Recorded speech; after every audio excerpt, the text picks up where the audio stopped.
Joining us now, ladies and gentlemen, is a man who knows quarterback play in the NFL very well. Also in college. This guy's former national champion. This guy's been the offense coordinator for the Buffalo Bills. This guy always has a fresh fade. Every single time I've ever seen him throughout all these years of ball. Incredible fade. Anytime you see a white with an incredible fade, as a white who fades his own hair, that is something that you have to admire, especially being on top of it seemingly all the time.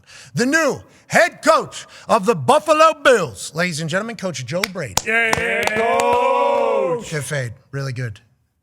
Yeah, that should happen this morning, it looks like. We got that thing tightened up. Not quite, but close, man, close. I'm losing it up top, but as long as we got the fade on the side, we're good to go. Yeah, but you got head coach money right now, so you can get that figured out. You can get that figured out right now. I might look a little different in a couple of years. Hey, Wayne Rooney did it. He seemingly had a similar look here, so you could maybe see him for precedence there. Congratulations, Absolutely. dude. Congratulations, head coach in the NFL. Now, whenever they move on from McDermott, the decision is made. There's a press conference. There's a lot of confusion. What are they going to do? Sean McDermott would be hired literally anywhere if he was to be released. And then he's saying he's sitting out a year. You're in the building. You get hired as the head coach. What was the conversation like to get the job? And now that you have it, what do you think some of the advantages are of you being able to stay there and potentially keep the culture and the core the same? Yeah, I mean, look, like obviously, did I expect it to happen with Coach McDermott? No, but once the opportunity, once it happened, and this was an opportunity that came along, like this is exactly where I wanted to be, and obviously, got afforded the opportunity. And look, like you said, they went straight from a press conference to my interview, and I didn't know what the hell to expect. I'm going to be honest with you. It was one of those opportunities. It's like, hey, are they just going to sit there and be like, hey, we checked the box. This guy's the in-house man, and let's keep it moving. And look, I walked into that, and I came away so damn impressed by the ownership group, Brandon Bean, as you guys know Bean, and Josh sitting in there. And like, I'm with these guys on a day-to-day basis, but they treat it as if I was the offensive coordinator for the New Orleans Saints, right? And man, I appreciated that so much. And I mean, it was intense. But look, I was sweating it out for a week, but there's nowhere. I didn't want to just be a head coach. I wanted to be the head coach of the Buffalo Bills, man. And man, I'm loving life right now. I love to hear that. Congratulations. A lot of expectation, obviously, because the man that you talked about that was sitting in there in the room, Josh Allen, and how great he is. You've obviously seen it. You've witnessed it.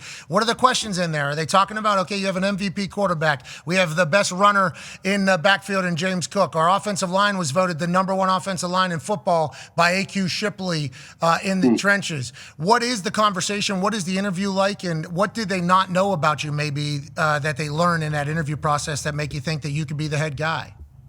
Well, I think, look, the biggest thing is there's a complete difference of just calling plays and then running an organization and understanding how to lead a group of men. I'm not the offensive coordinator anymore, and making sure that I understand how to communicate with the defensive guys and have a vision for what I want that to look like with our special teams and what it's going to look like standing in front of a room. And look, they put me through the ringer, and look, we got to grow our offense. So it's not one of those things where it's just like, hey, offense check, let's keep it moving. And, just making sure that they allowed me the opportunity to kind of talk about my vision, and everything that we do. And look, Josh didn't toss me in the alley-oops. I hit him after. I was like, you couldn't give me a little, I've been with you, you could have hit me a little something. And nah, he approached it the right way. And I have so much respect for how he handled it. And, obviously I removed myself from the situation with him, but, and he's not the first quarterback that sat in one of these meetings that I've been in, but I know he takes a little heat from it. But man, he was outstanding. And look, I get to call plays with Josh, and there's no one I love more. You said you're not the offense coordinator for the Bills anymore. You're still going to call plays though as the head coach, right? You're just adding another title. Yeah, okay, that's obvious.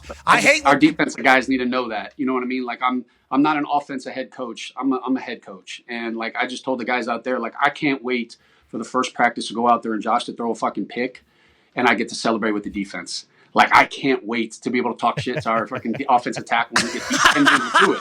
Can't wait. I don't want it to happen. Yeah, of course, because it's on you, kind of, but... I know, you know what I mean? So, but like, I need them to know that I'm in it with them now. You know what I mean? Like, and it's not like, hey, I'm going out to practice and I'm just yelling at the defense. It's like, no, let's go. And I want them to feel that. And so, I hope that that's a mentality and a mindset that our guys have is they can't view me in the same way. And so it's not, hey, business as usual. Hey, Sean McDermott out, Joe Brady in, and we're just keeping it moving. Like, there's got to be a different mentality in the way that we go about it. And I'm excited for it. Go ahead, AJ. I assume right now you're working on trying to build your staff. I don't know if that's something. I assume over your years in the league and in college, you build relationships. You want to plan for that in the future when you do become a head coach? Now that you are a head coach, is that, I guess, what's that process been like so far, and how important is it for you to get the right people in place? That's everything to me. Like, as I've been my whole life, you're kind of sitting there preparing and trying to take notes, working for Sean Payton, going through these things like, hey, if you ever get in this opportunity, man, like, stay ready so you don't have to get ready, right? And so, but now that it's sitting there, it's like, all right, what's exactly going to look like? And I'm not interested in hiring friends. I only get one opportunity to be a head coach, and it's important that I understand that. I say it all the time. We're going to be quick putting staff together, but we're not going to be in a hurry, right, John? It is important that I get the right people, the personalities. If I get a lot of Joe Brady's, I'm going to fail. Right, I need different mindsets, different backgrounds, personalities, different type of teaching, and putting that all together. But I also want guys that are comfortable being like, I am who I am, man. I fucking curse, right? I slur words. I can't put it all together. I got the worst grammar, but I'm comfortable being me, and I want guys to be them, man. And I kind of roll with it, man. And I think our guys play to their personality, and that's what we're going to do. You know what I mean? Listen, man.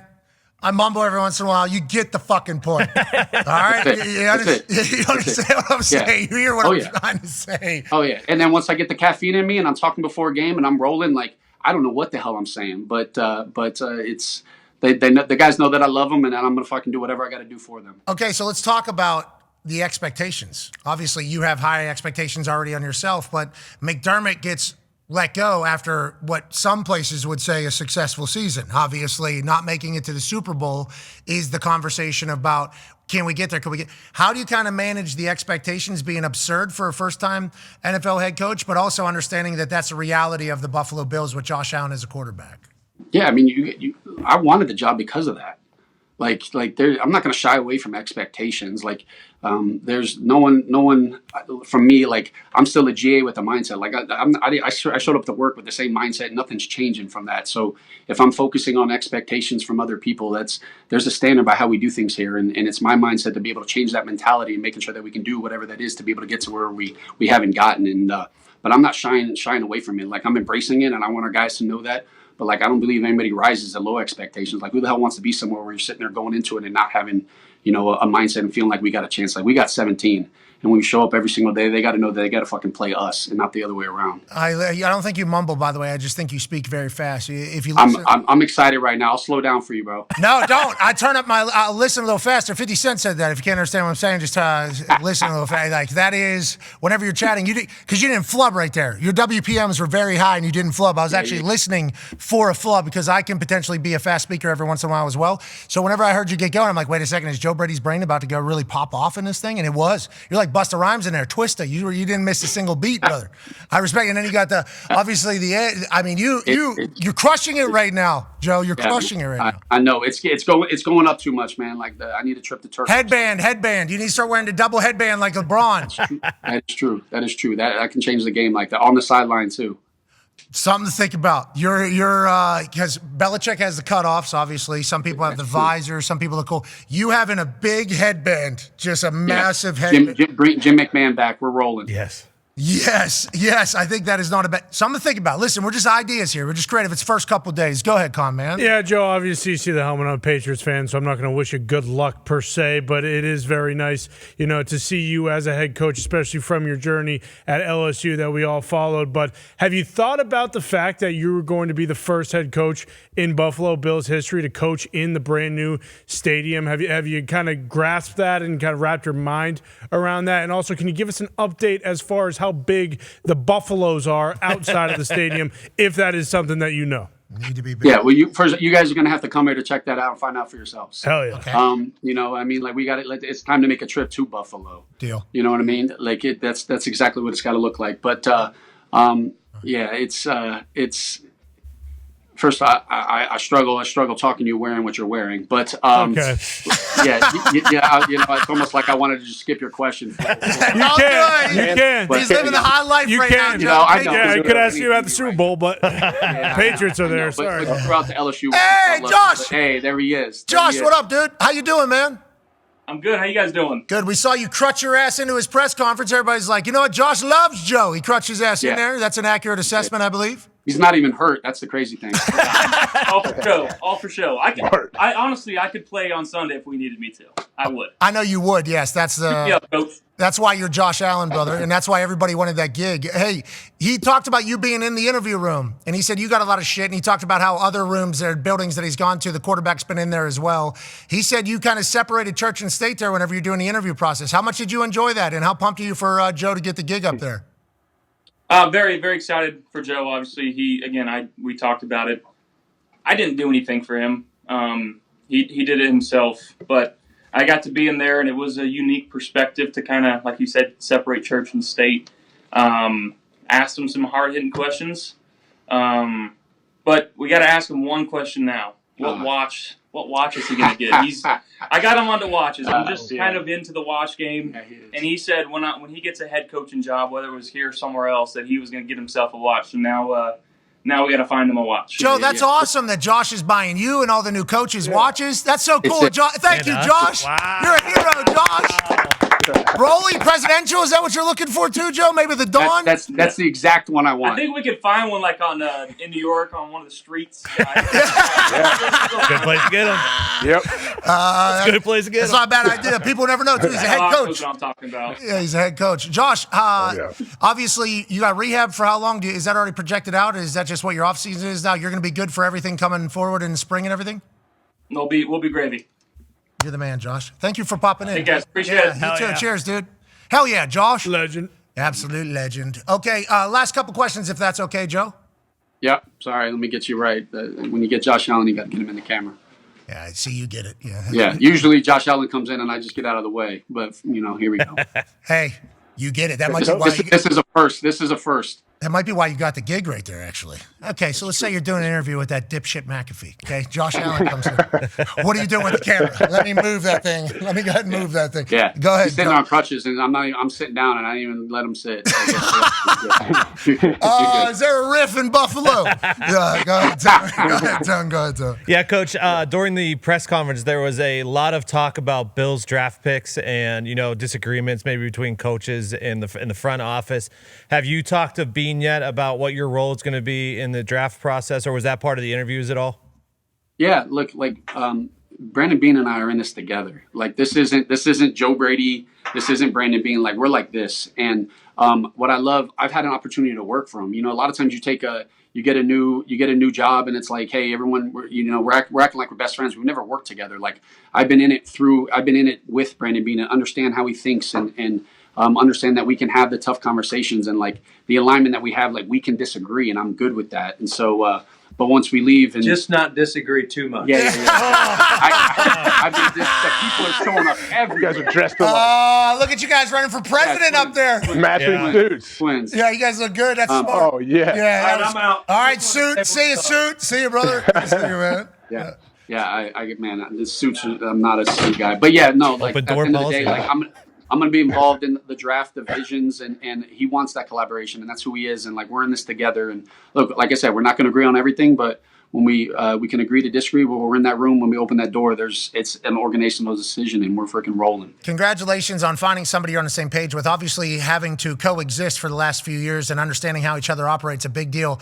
There's like people who get married and never lived together beforehand, And then it's like, man, toothpaste potential thing. Like there's like so many little things that you have no idea what could be. You being in the building with Bean while operating there feels like it's a good play. And then your McDermott connection.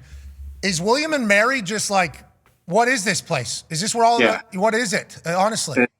Yeah, well, look, the McDermott actually played, Tomlin actually played. Like I had more I should have just been for the brand. Like I was special teams, just going down, running down on punting. I had 3 career catches, so I was pretty good. I sucked at football. Like they call a spade. Like I had 3 career. I had more tackles than I had catches. So like, it is but they don't. If I changed my number, I could have told people I was a DB, and it might have put my credit up a little bit. So, but no, it's William and Mary, man. We're small, but we're proud, and Once we realized we can't playing football, we just appreciate our parents for paying a lot of money for education, and we get into coaching. And then become head coaches. And I think if they go the same way the last two have gone, you're going to be in a good spot. Your name has been hot for a long time. We've known you and heard of your name potentially being in this particular role for a while. Go ahead, Ty. Yeah, Coach, although you may have sucked at football in your words, post LSU, when you guys win the national championship, like, you were kind of anointed. It's like, hey, be on the lookout. This guy is going to be a head coach. And through the last several cycles, you have always been one of those guys. And I'm happy that you didn't just go ahead and like take the Browns job or like take one of these jobs where, you know, you're probably going to be looking for something else in a few years. But do you feel like now you are way more prepared than you were maybe when you were the OC in Carolina or coming out of LSU? Like, why do you feel like now is the right time, and how much do you feel like you've learned in these last several years of calling plays and being the OC? Yeah, I mean, look, that's real. Like, you know, they always say, hey, when you're putting together a staff, you know, like, I try to pride myself on being proactive in my own development. And just because, you know, we've all been through coaches that, like, you got two guys that one's been coaching 20 years, both of them have been coaching for 20 years. But one has been doing the exact same thing for the last 10, and the other one for the last 10 is continuing to evolve and grow. And I try to pride myself on, like, trying to reinvent myself every year, and the systems I'm around, and knowing that football's changing and growing. And so, look, I'm as ready as I possibly can be to be a head coach right now, right? Like, I've never been a head coach. The only way to get head coaching experience is to be a head coach. Like, I'm gonna have to go through it, and I know there's so many elements that I don't know. But I wanted to be a head coach with the right people in the right spot, and I wanted to be right here, right now, and I'm so grateful to be able to be a part of the Buffalo Bills. But I'm a different person now than I was 5 years ago, and that's just because I've tried to make sure that I'm growing and learning. And like, I got an opportunity to be around Josh, and he kind of changed my mindset and view on how I coach and how I see the game, and it's been a huge. I'm here because of him. Congratulations. We're pumped for you. And I also appreciate the fact that you're a Buffalonian already. You know, Sal Capaccio is certainly going to think. You showed up with shorts. I like that. You run hot. I run hot as well. What's the temperature in that office? 64, 65? We don't turn it on. We just let it roll. We like to let the outside kind of going in. But that's what I wear every single day. Like, I get dressed in the dark. I wear a black shirt, shorts every single day. So it don't matter the temperature. If it's the summer or the winter, it is what it is. If it's cold out, I'm going to just hurry up and get my ass inside. Well, I like that. You, Steve Jobs, just kind of eliminating a decision from your day, except for whenever. Yeah, I also have two kids and I got a 9-week-old, so I don't have a choice but to get dressed in the dark too. So it doesn't make a difference. Congratulations. Thank you. To you and the family, head coach, new baby. Life is good for Joe Brady. Just got to win the Super Bowl, Joe. No pressure. Good luck. Yeah, I appreciate you guys. Thanks for having me on, man. Huge fan. Let's make sure those Bisons are big. Yeah. Big. I'm telling you, when you guys come to check it out, man, you guys can judge for yourselves. You got it. I can't wait to get up there. You're the man. Ladies and gentlemen, the head coach of the Buffalo Bills, Joe Brady. Yeah, Joe!